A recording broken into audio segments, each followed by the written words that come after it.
주식감별사 2부 시작합니다. 이번에는 시장에서 긍정적으로 주목해야 할 또 다른 업종들 함께 살펴보도록 하겠습니다. 부장님, 이번에는 어떤 업종 준비해 오셨나요? 예, 이번에는 우주항공. 네. 예, 또 여전히 살아있는 섹터인데. 네, 여전히 핫한 우주항공 관련주 예. 자세히 짚어보도록 하겠습니다. 그래서 이제 하나 에어로스페이스가 최근에 이제 기사를 냈습니다. 네. 예, 기사를 보면 발표를 하나 있는데 향후 10년 이내에 스페이스X를 따라잡겠다. 예. 그러면 따라잡는데 어떻게 따라잡느냐? 스페이스X는 지금 잘 아시겠지만 물론 네. 가끔 뉴스에서 보셨죠. 이제 발사체를 주로 많이 로켓을 많이 쏘아 올리죠. 인공위성 같은 것들을 많이 발사를 하는데 이거 인공위성을 올리는 사업이 굉장히 큰 사업입니다. 예. 그러니까 여러 개의 인공위성을 모아서 한 번에 발사해주고 대행료를 받는 건데 이게 이제 로켓의 가격을 떨어뜨려야지 사실은 이게 돈이 되겠죠. 지금 현재 전 세계에서 두 번째로 많이 발사를 하는 데가 스페이스X고요. 네. 모르실 텐데 거의 하루에 하나꼴로 발사되고 있습니다. 오, 네. 전 세계적으로는. 스페이스X는 한 이틀에 하루 정도 한 번 정도씩 발표를 하고 있고요. 예. 근데 이제 스페이스X가 이게 돈을 버는 이유가 결국에는 가격을 낮춘 거죠, 단가를. 그만큼 하나를 개발하기 위해서는 그 안에 부품을 다 따로따로 만들어야 되니까 돈이 들지만 여러 네. 개를 대량 생산을 한다면 당연히 가격이 떨어질 거고요. 그래서 일론 머스크가 그 생각까지 했던 거죠. 로켓의 일부를 재활용하는 것까지 생각을 해서 다시 올라갔다가 다시 착륙하고 뭐 이런 것도 예. 연습을 하고 했는데 물론 그건 아직까지는 그렇게 완벽하게 되고 있지는 않습니다. 여전히 네. 실험 중인데 그렇게 지금 계속 경쟁을 하고 있는 상황인데 스페이스X의 로켓 가격과 경쟁을 하겠다, 에어로스페이스가. 이렇게 얘기하고 나서 주가가 굉장히 많이 올라가고 있습니다. 예. 자, 여기에 또 우주항공청 설립과 또 우리 정부의 적극적인 지원 소식까지 들려오고 있는데요. 이런 점도 호재로 작용할 수 있을까요? 뭐 그거는 다 알고 있는 호재죠. 지금 이미 다 반영됐다고 생각하시면 될 것 같은데 네. 물론 이제 우주항공청 설치가 되고 정부 지원도 계속 이어지기 때문에 당연히 중장기적으로 호재가 될 수밖에 없고요. 예. 이거는 여야가 사실은 대립하는 게 어디에다 설치하느냐 이 정도의 대립만 있지 항공청을 설립하는 거에 대해서는 반대는 아무도 없기 때문에 오히려 설립은 빠를 텐데 위치만 선정이 잘 된다라고 하면 사실은 뭐 잘 이루어질 걸로 보이고요. 그리고 또 하나는 이제 하나 에어로스페이스가 얘기했던 것 중에 하나가 예. 자기네들은 로켓 발사 이외에도 인공위성을 관리하고 운영하고 지금 하고 있는 겁니다. 지금 현재. 예. 하나 시스템이라는 회사를 통해서 하고 있고요. 상장 회사죠. 그리고 지금 달 탐사 지금 우리나라도 준비하고 있는데 달 탐사라든지 달 탐사하는 과정에서 달에서 뭐 광물을 캔다든지 이런 것까지 큰 그림을 그리고 있는 상황이다라고 생각하시면 될 것 같고. 네. 근데 이제 또 하나 에어로스페이스가 또 모르시는 부분이 있는데 해외에 있는 인공위성 전문 기업이죠. 이제 어떻게 보면 저궤도 위성 전문 기업인데.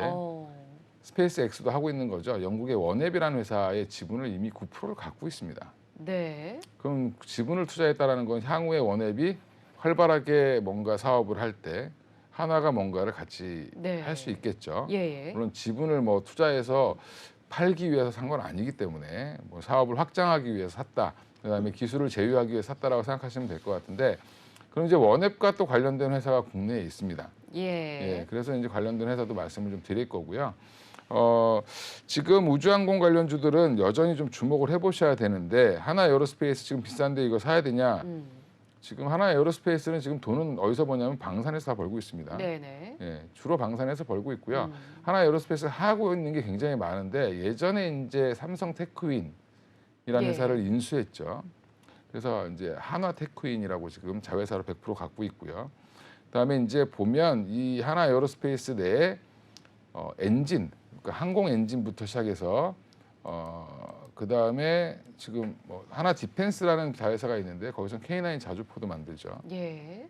지금 그러니까 하나 에어로스페이스 차트를 네, 지금 보여주고 이게 계신 것 같은데 네, 하나 에어로스페이스 같은 경우는 아까 말씀하셨던 것처럼 방산주에도 포함이 되고 또 오늘 말씀하신 우주 항공 관련주로도 포함이 되다 그렇죠. 보니까 좀 가격이 진입하기는 굉장히 부담스러운 것 같습니다. 가격적인 측면 한번 함께 아직은 살펴볼까요? 그냥 예. 구경하시는 게 맞을 것 같고요. 네. 지금 사시는 건 좀 부담스럽다. 예. 왜냐하면 지금 이미 호재는 다 반영이 됐고요. 제가 볼 때는 조정은 충분히 한 8만 원까지 나올 수 있다고 생각하기 때문에 조정이 나올 때 들어가시는 건 모르겠지만 지금 따라붙는 건 조금 무리가 있다고 보고 있고요. 네. 그 외에 이제 관련해서 지금 아까 원앱 얘기를 제가 자연스럽게 넘어가면서 말씀드렸는데 네네. 원앱 얘기를 한 이유는 이 종목을 얘기하기 위해서 그런 거죠. 이제 네. 또 인텔리안 원웹과 관련 있는 국내 우주 항공 관련주 네. 어떤 종목일까요? 인텔리안 테크라는 종목인데 인텔리안 종목이, 예. 테크. 네. 제가 항상 우주항공 관련된 탑픽으로 꼽았던 종목인데 이 종목은 다시 예. 한번 또 보자라고 얘기하는 거는 예. 꾸준하게 갈 수 있는 회사. 네, 여전히 우상향 중이네요. 상향 중이고 회사가 지금 실적도 잘 나오고 있고요. 네. 일단 이 회사가 하는 일이 뭐냐? 한마디로 안테나입니다. 안테나. 네. 그러니까 멀리 우주에 보내면 통신이 잘 돼야 되겠죠. 예. 예, 그 안테나를 주로 하는데 그럼 안테나 그 뭐 한두 개 보내가지고 뭐 돈이 되겠냐? 근데 이제 저궤도 위성이라는 얘기를 들어보셨을 텐데. 예, 아까 영국의 원웹이라는 네, 원앱이라는 회사가- 회사에 납품을 하고 있습니다. 예. 지금 인텔리안 테크는 이 회사랑 주로 계약을 해서 지금 진행 중이고요. 네. 저궤도 및 중궤도 위성에 이제 위성 안테나를 본격적으로 이제 매출을 올리고 있는 중인데 이 회사가 원래 뭐랬냐면 예전에도 한번 말씀드렸던 것 같은데 원양어선이라든지 바다에 떠 있는 배들 예. 그런 배들이 주로 통신을 어떻게 하냐면 인공위성으로 이제 전화를 하죠. 위성 전화기라고 이제 영화에서 보셨을 텐데 네. 이렇게 큰 전화기 있습니다. 그 위성 전화기로 하는데 아니면 이제 통신망을 또 쓰겠죠. 위성 통신 안테나를 달아서 쓰는데 그런 위성 통신 안테나를 주로 만들던 회사가 인텔리안 테크입니다. 밑에 보면 그 화면에 보면 코엠이라고 해서 네. 경쟁사가 위성 안테나 진출 가능성이 불투명하다고 제가 써놨는데 이 음. 회사는 방산업체입니다. 해외에. 어. 그래서 원래 안테나 전문 기업인데 예. 이 회사는 그러니까 지금 위성 안테나 진출하기에는 조금 힘들어진 상황입니다. 주로 그렇다면 공장이 말레이시아에 있는데. 인텔리안 테크에는 오히려 호재가 되겠네요. 그렇죠. 그게 호재죠. 네. 호재고 경쟁사가 물론 이제 배에 납품하는 건 경쟁을 하고 있는데 네. 지금 지금 저궤도 위성 쪽은 얘네가 아직 진출을 못 하고 있는 상황이다. 음. 그러면 저궤도 위성 쪽으로 안테나 매출이 계속 늘어날 수 있는 건 6G랑 또 연결이 되는데 예. 그러니까 결국엔 첨단 산업으로 가면 6G는 저궤도 위성 통신으로 같이 가는 거라고 보시면 될 것 같고요. 그래서 지금 스페이스X가 국내에 진출한다, 뭐 원앱도 진출한다라고 얘기를 하고 있는데 그럼 스페이스X 같은 경우는 발사체도 갖고 있죠. 네. 그러니까 스페이스X의 일론 머스크가 저궤도 위성을 안 할 이유가 없습니다. 그러니까 저궤도 위성이라고 하면 굉장히 큰 걸 생각하실 수 있는데 되게 작은 위성을 하늘 위에 낮은 층에다가 뿌려놓는 겁니다. 네. 망을 깔듯이. 그러면 그걸 통해서 통신을 하는 건데 그런 것들이 계속 이어지면서 네. 이제 통신망을 되게 발전시키는 과정이라고 보시면 되고요. 말씀하신 걸 들어보니까 그렇게 된다면 미국의 스페이스X와 우리나라의 인텔리안 테크가 어찌 보면 좀 경쟁 구도로 갈 수도 있을까요? 근데 이제 스페이스X가 이거를 전 세계를 다 커버할 수는 없기 때문에 원앱과 나눠서 한다라고 보시면 될 것 같고요. 지금 두 개 회사가 지금 본격적으로 하고 있다. 네. 그러면 이제 나중에 또 뭐 경쟁자가 생길 수 있을지 모르겠지만 네. 스페이스X는 X대로 진행을 하고 원앱도 원앱대로 진행을 한다라고 예. 생각하시면 되고 인텔리안 테크는 원앱과 관련이 있다라고 생각하시면 될 것 같습니다. 네. 그리고, 자, 이렇게 예. 네. 그리고 또 하나 또 말씀을 또 드리면 다른 종목이죠. 다른 종목은 이쪽은 스페이스X랑 좀 관련이 있습니다. 네. 자, 우주 항공 관련주 중에 국내 종목인데요. 네. 인텔리안 테크 말씀해 주셨는데 또 다른 또 종목 네. 말씀해 주시죠. 캔코아 에어로스페이스라고 하는데 네. 이 회사는 이제 원래는 스페이스X와 거래했던 그런 이력이 있고요. 네네. 이 회사가 최근에 주가가 좋습니다.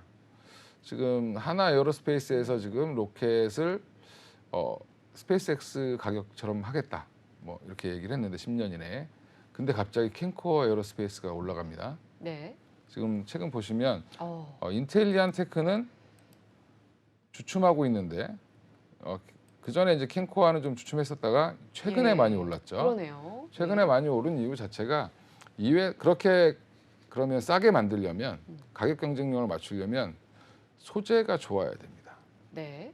근데 캔코아가 스페이스X에 납품했던 이력이 있죠. 아. 그리고 이 회사가 주로 하는 게 소재입니다. 예. 그러니까 이제 몸통, 이제 비행체의 몸통 같은 걸 만드는데 그래서 보잉사랑도 이제 관련이 있고요. 그래서 UAM이랑도 같이 엮여 있습니다. 예. 가볍고 단단한 소재를 잘 만든다라고 생각하시면 되고 그래서 이제 우주항공 특수 원료재인 파츠 부분이 고성장이속돼 있다. 이게 말이 좀 어려운데 한마디로 원료를 잘 만든다, 재료를. 그래서 지금 어떻게 보면 우주 발사체라든지 UAM이라든지 비행체라든지 다 마찬가지로 이런 것들이 가볍고 튼튼한 소재가 필요한데 그런 것들을 잘 만드는 회사고 이 경남 사천에 있는 회사입니다. 네. 이 회사도 잘 보셔야 될 것 같다라고 해서 말씀을 드리고요. 일단 지금 작년에 4분기에 영업이익이 한 39억 정도 흑자 전환을 했는데 지금 현재는 우주항공 쪽보다는 뭐 항공사 쪽으로 좀 많이 매출이 나오고 있고요. 기존에 잘 벌고 있는 거였고 그다음에 스페이스X라든지 블루 오리진 이런 쪽도 주요 고객이었습니다. 나사에도 납품한 이력이 있고 예. 그러다 보니까 지금 뭐 하나 에어로스페이스 그 얘기가 나왔을 때 캔코아가 가장 먼저 반응을 보였다. 그다음에 국내든 해외든 지금 뭐 중동이든 간에 UAM이라고 해서 도시 항공교통이죠. 네. 이것도 지금 굉장히 기대가 지금 많은데 업체들이 많습니다.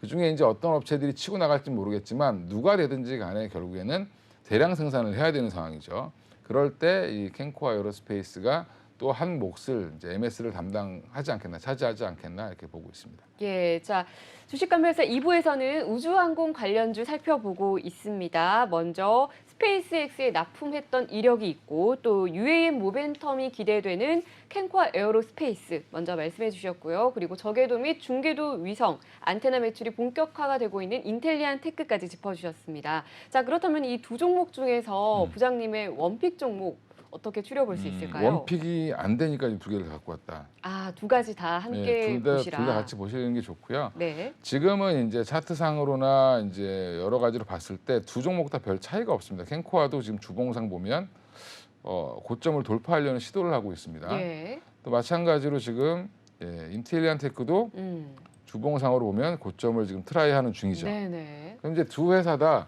여기서 한번 밀렸다 갈 거냐 아니면 바로 치고 나갈 거냐의 기로에 서 있다라고 보시면 되는데 그럴 때는 이제 모멘텀을 보실 필요가 있는데 네. 뭐 지금 원앱이라든지 스페이스X 국내 진출 얘기는 계속 나오고 있고요. 그 외에 또 하나가 우주항공청 설립이 여전히 남아 있고요. 네네. 좀 있으면 또 이제 우리나라도 국내 발사체라든지 이런 것들, 그다음에 달 탐사 계획 이런 것들이 본격적으로 나올 텐데 계속 모멘텀은 살아 있다. 그러면 또 여기다 하나 에어로스페이스까지 지금 불을 붙였죠. 예. 이런 것들이 이제 일시적으로 좀 식을 수 있지만 잘 보시다가 눌림목이 올 때 잘 일부 정도 나눠서 사시면 좋을 것 같고요. 아까 이 방송 전에도 이제 앵커님이랑 말을 했지만 항상 고점과 저점은 저도 잘 모릅니다. 예. 모르는데 확률적으로 이 회사가 좋아질 거다. 항상 돈을 더 벌 것 같은 회사, 더 성장할 것 같은 회사에 돈 자금을 몰리기 때문에 지금부터 관심 종목에 넣어놓으시고 조금 일부 트레이딩을 좀 해보시면서 종목이랑 좀 친해지실 필요가 있다. 그래서 좀 내용을 좀 말씀드렸습니다. 예, 우주항공청 설립 등 아직 모멘텀이 남아있는 우주항공 관련주, 네, 지금부터 관심주에 넣어두시고 차근차근 이슈가 생길 때마다 한번 종목 접근해 보시면 좋을 것 같습니다.